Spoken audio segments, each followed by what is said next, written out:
यो कफी चाहिँ अलि मिठो भएन, त्यसको पछिको कारण सानो सानो हुन सक्छ। मेबी यो बिन्सले मात्रै होइन, अरू पनि धेरै सानो सानो मिस्टेक चाहिँ यसको पछाडिको मिस्टेकको कारण हुन सक्छ। सो तपाईहरुले चाहिँ पर्फेक्ट एउटा कफी बनाउन सिक्न चाहनुहुन्छ भने हाम्रो एउटा उत्पाला हस्पिटालिटी एकाडेमी छ, जहाँ हामीले बरिस्ताको ट्रेनिङ दिन्छौँ।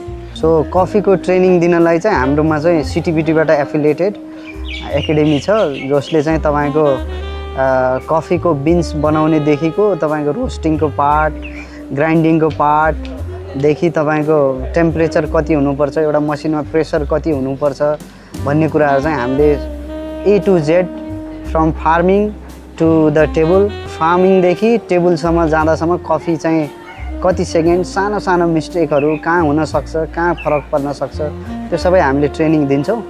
तपाईहरु पनि आफ्नो क्याफेमा त्यति सेटिस्फाई हुनुहुन्न भने आफ्नो स्टाफ पठाउन सक्नुहुन्छ।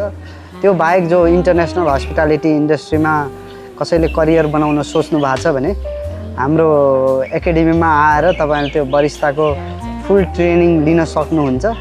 अब तपाई चाहिँ यो बरिस्ता सम्बन्धी ट्रेनिङ लिन चाहनुहुन्छ भने हाम्रो उत्पाला हस्पिटालिटी एकाडेमी छ, जुन चाहिँ उत्पाला क्याफेकै अगाडि छ, बौद्ध स्तूपको ठ्याक्क पछाडिपट्टि पर्छ। एकचोटि आउनुहोस्, हेर्नुहोस्, यहाँको विद्यार्थीहरूले कसरी ल्याएछ ट्रेनिङ त्यो पनि हेर्न पाउनुहुनेछ। कफी मसिनहरू कसरी चलाछ, सबै कुराहरू हामीले राम्रो राम्रो बरिस्ताहरू प्रोड्युस गरेर मार्केटमा पनि दिएछौँ। इन्टरनेसनली पनि धेरै हाम्रो बरिस्ताहरूले एक्सपोजर पाछ। So will help you to make best barista in the world.